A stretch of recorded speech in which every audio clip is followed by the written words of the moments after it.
მოგესალმებით მეგობრებო. ეს არის YouTube არხი საფეხბურთო ნიუსები. დღეს ჩვენ ვიდეოში შემოგთავაზებთ ხელსხელ ტრანსფერებსა და საინტერესო მოვლენებს ფეხბურთში. თუმცა სანამ ვიდეოს ყურებას დაიწყებდეთ, მინდა გთხოვოთ რომ გამოიწოროთ ჩვენი არხი, რადგან ეს ჩვენ გვაძლევს ძალიან დიდ мотивაციას. ჩართოთ ზარისხილ კი რათა არ გამოგცეს ჩვენი ვიდეოები. მოიწონოთ ვიდეო და აუცილებლად გაგვიზიაროთ თქვენი აზრი კომენტარებში მომხდარ მოვლენებთან დაკავშირებით. ახლა კი დავიწყოთ.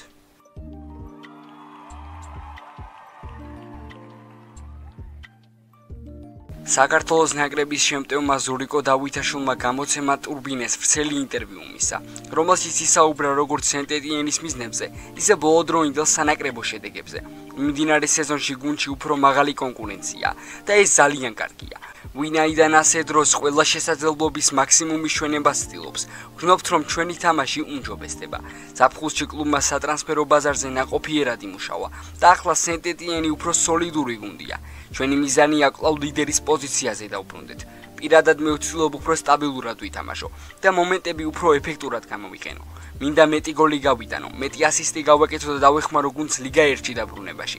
გუნდის თითოეულ ფეხბურთელს სურს დააბრუნოს სენტ-ეტიენი იქ, სადაც მისი ადგილია.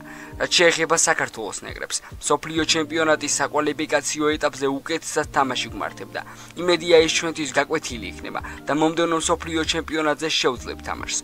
ეს ჩვენი ოცნება და უმთავრესი მიზანია. ცნობისთვის 24 წლის ფეხბურთელის ანგარიშზე ლიგა 2-ის მიმდინარე სეზონში 12 მატჩში 6 გოლია. 14 ტურის შემდეგ მწვანეები 26 ქულით მესამე ადგილზე არიან და ლიდერ ტრუას 2 ქულით ჩამორჩებიან. საქართველოს ნაკრებისა და ვილიარეალის შემტევმა გიორგი მიქაუტაძემ კლუბის ბოლო სავარჯიშო სესია გამოტოვა. ესპანური მედიის ინფორმაციით ვილიარეალმა გუშინ 2 მაგი ვარჯიში ჩაატარა, რომელშიც ქართულ ფეხბურთელს მონაწილეობა არ მიუღია. მედიის ცნობით მიქაუტაძემ მარსელინიომ მხოლოდ ინდივიდუალური პროგრამით ავარჯიშა, რაც ფიტნეს ცენტრში დატვირთვას გულისხმობს. 25 წლის შემტევი სრულფასოვნად ვარჯიშს სავარაუდოდ მომდევნო კვირის დასაწყისიდან შეძლებს.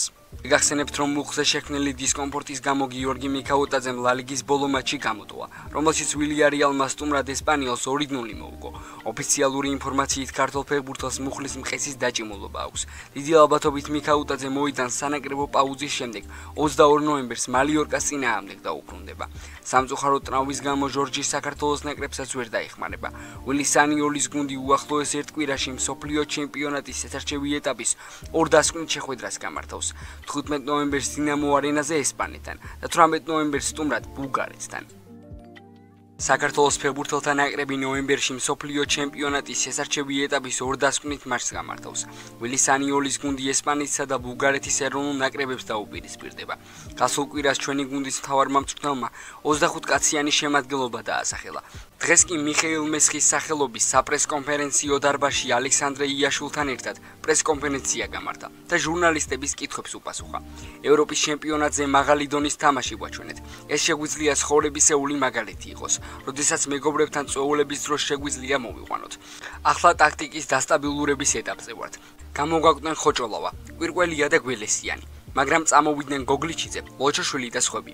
მათ შორის არის ნარიმანიძეც. ახლა გუნდის შენების პროცესში ვართ და მნიშვნელოვანია რომ ევროპის ჩემპიონატის შესარჩევ ეტაპს მომზადებულები შევხვდეთ. მომავალი ერთა ლიგისთვის და ასევე ევროპის ჩემპიონატისთვის საკვალიფიკაციო ეტაპისთვის ეს 2 თამაში მნიშვნელოვანია. სწორედ აქედან იწყება მომზადება ახალი ციკლისთვის. მეორე ადგილზე გასასვლელად თურქეთის ნაკრების წაგება და ორივე მოგება გვჭირდება, მაგრამ ეს ყველაზე რთული სცენარია. ყველა გამოწვევას ვიღებ და მზად ვარ პასუხისგებლობისთვის. ახლა ჩემთვის ყველაზე მნიშვნელოვანია და ამას ვეცდები. როდესაც აქ მოვედი, პირველი თამაში ნიდერლანდებთან 3-0 წავაგე, მაგრამ ახალი ტაქტიკის შენებას ვიწყებდი და ეს ამის შემადგენელი ნაწილი იყო.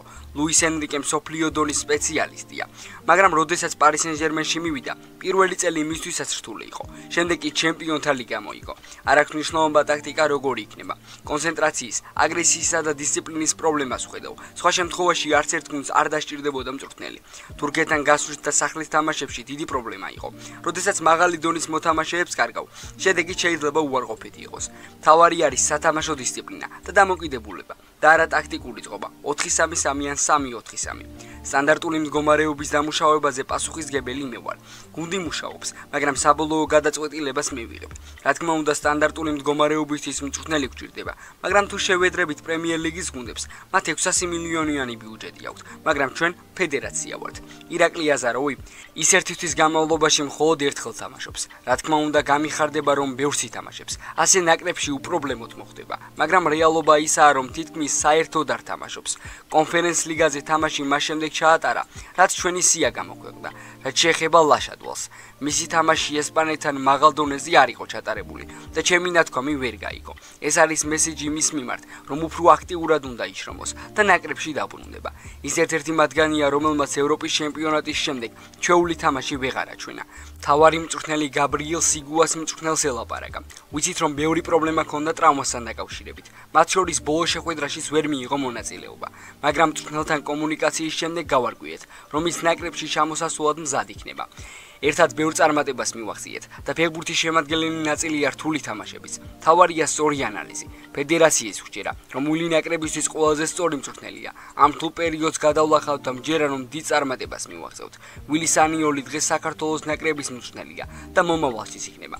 გარდა ამისა, სანიოლისა და იაშვილის სანაკრებო პაუზაზე ქართულმა მოთამაშეებმაც ისაუბრეს.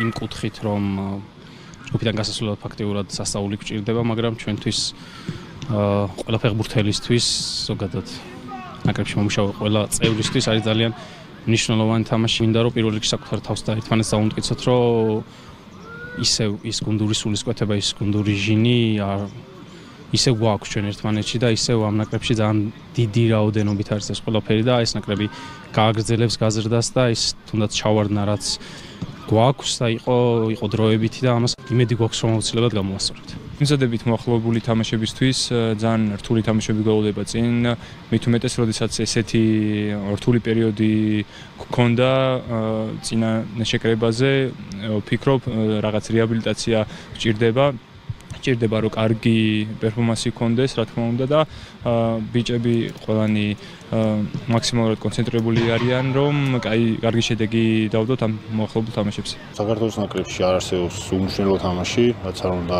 როგორი მდგომარეობაც არ უნდა იყოს ჯგუფში. რა თქმა უნდა, ამ ორ თამაში ვეცდებით, რომ თუნდაც ის წინა ორი თამაშის, რაც ოქტომბრის თვეში გავმართეთ, გამოვასწოროთ და გამოვიკეთოთ ჩვენი ხასიათი და დადებითად შევხვდეთ შემდეგ 2026 წლის ახალ საგოლეშო ეტაპს და თამაშებს. ფიზიკურად ეხლა უფრო უკეთესად ვარ, იმიტომ რომ ოქტომბრის თამაშებამდე არ მიწევდა თამაში გუნდში დისკვალიფიკაციის გამო, შემდეგ სანაკრებში და ნაკრებიდან დავუბრუნდი ვითამაშე ყველა თამაში. გოლიც გავიტანი და რა თქმა უნდა ეს ჩემს თვითდაჯერებაში მეხმარება, ამიტომ თუ მომეცემა საშუალება რომ ამ ორ თამაში ვითამაშო, ყველაფერს გავაკეთებ იმისთვის რომ საქართველოს ნაკრებს დავეხმარო წარმატების მიღწევაში. პირადად ჩემთვის ეს ძალიან დიდი мотиваციაა და ძალიან დიდი პასუხისგებლობა ითამაშო შენი ეროვნული ქვეყნის მაისურით და ვფიქრობ რომ ჩვენ გამოვალთ მაქსიმუმს გავაკეთებთ იმისთვის რომ ჩვენი გულშემატკივარი ამაყად გავიდეს სტადიონიდან.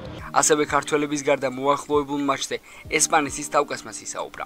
როგორც არ უნდა დასრულდეს საქართველოსთან მატჩი, ბოლო მატჩი ისეთ შემადგენლობას დავაყენებ, რომ ბოლო ტურში თურქეთთან გავიმარჯვოთ. ჩვენი მიზანია FIFA-ს რეიტინგში პირველი პოზიცია შევინარჩუნოთ.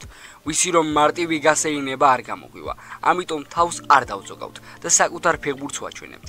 ჩვენს მეტოქეს პრობლემები აქვს, ეს არ მაინტერესებს. ეს სპორტია და შედეგების გამოსწორება ყოველი მატჩიდან შეიძლება. ამიტომ საქართველოს სუდი ფორმა შვებას არანაირად ანგვრის.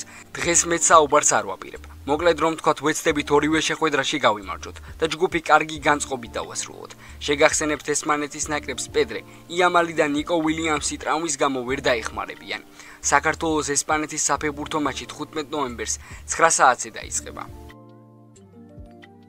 გავლენიანმა გამოცემა გიუმის სპორტმა მსოფლიოს 30 საუკეთესო ფეხბურთელი დაასახელა. გამოცემის ჟურნალისტმა რეიტინგის შედგენისას ისეთი კრიტერიუმები გამოიყენა, როგორიცაა საერთაშორისო აღიარება და შედეგზე გავლენის მოხდენის სტატისტიკა. პირველ ადგილზე რეიტინგში რეალის ფრანგი ფორვარდი კილიან მბაპე მოხვდა. მეორეზე ბარსელონას ვუნდერკინდი ლამინ იამალია, ხოლო სამეულში ბაიერნის და ინგლისის ნაკრების ლიდერი ჰარი კეინი მოხვდა. პირველ ათეულში ასევე არიან ერლინგ ჰოლანდი, პედრი, უსმან დემბელე, ვიტინია, რობერტ ლევანდოვსკი, ჯუდ ბელინგემი და მუჰამედ სალაჰი. რაც შეეხება ხვიჩა კვარაცხელიას. PSG-ს ქართველი შემტევი 24 ადგილზეა და მას გამოცემას შემდეგი სიტყვებით მოიხსენიებს. თუ ევროპის ნებისმიერ მცველს კითხავთ, რომელი გარემარბის წინააღმდეგ თამაშის ეშინიათ, ყველაზე მეტად დიდი ალბათობით ძალიან ბევრი ხვიჩა კვარაცხელიას დაასახელებს. ძალისა და სისწრაფის ერთობლიობა მას მარცხენა ფლანგზე მომაკვდინებელი იარაღად აქცევს. მართალია გოლებისა და ასისტების რაოდენობით ისხებს შემორჩება, მაგრამ მისი თამაში მხოლოდ ამით არ შემოიფარგლება. კვარაცხელია უმოწყალოა, ისევე როგორც მისი თანაგუნდელები, რაც ლუის ენრიკეს დიდი დამსახურება. ხვიჩა ბურთით დამაჯერებელი და პირდაპირია. 24 წლის ქართველმა ფეხბურთელმა გასულ სეზონში 12 გოლი და 9 ასისტი მიითვალა. მეგობრებო, დღეისათვის სულ ეს იყო. თუ ვიდეო 3 ნაწილამდე მოხვედი, აუცილებლად მოიწონო ვიდეო და გამოიწერეთ ჩვენი არხი. ასევე არ დაგავიწყეთ, გამოიწერეთ ჩვენი Instagram-ი და TikTok გვერდები. ჩვენ კი შევხვდებით მომავალ ვიდეოში.